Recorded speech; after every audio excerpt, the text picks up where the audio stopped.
আসসালামু আলাইকুম। নিয়ে আসলাম সুখবর। এই ঈদের উপলক্ষে আরেকটা নতুন সুখবর নিয়ে চলে আসলাম। তাহলে কি শারমিনের বিয়ে হচ্ছে না? বিয়েটা কিভাবে ভেঙে গেল?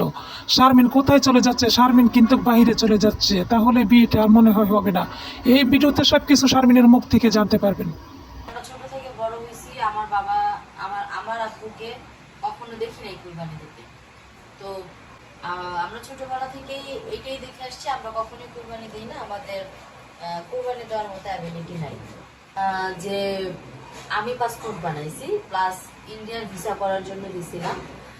ওই ইন্ডিয়ার ভিসা আমাকে দেয়নি, মানে আমি ব্যর্থ সেইখানে, আমাকে এম্বাসিরা রিজেক্ট করছে, ইন্ডিয়ার ভিসা আমাকে অ্যাপ্রুভ করেনি। তো ওইখান থেকে আইসা আমি আবার অন্য একটা জায়গায় বইটা জমা দিয়েছিলাম। কোথায় দিয়েছি সেটা আমি অন্য আরেকটা ভিডিওতে বলবো না আপনাদেরকে, বা যে যখন যাব, যেদিন যাব সেই দিন আপনাদেরকে জানাবো না আসলে কোথায় জমা দিয়েছি বা ভিসা হয়েছে কিনা।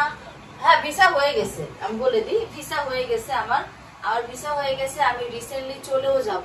তো ওইখানে যাইতে আমার একটা বিগ অ্যামাউন্ট খরচ হবে, প্রায় লাখখানেক বা তার উপরও খরচ হতে পারে। তো এই জন্য হচ্ছে কি আমার ভিসা হয়েছে, সেখানে টিকিট করতে হবে, হোটেল বুকিং করতে হবে, তারপর আরো অনেক ধরনের নানান কাজ থাকে। হ্যাঁ, তারপরে হচ্ছে গিয়ে শপিং করা থাকে, মানে এভারেজ কিন্তু একটা বিশাল খরচ। তো ওই খরচটা হচ্ছে ম্যানেজ করতে যাইয়া আমি কুরবানিটা হচ্ছে কি দিতে পারিনি। হচ্ছে বাবু আবার ভিতরে বারণ করছে যে তুমি গ্রামে দিও না, তুমি ঢাকায় আমাদের সাথে দিও।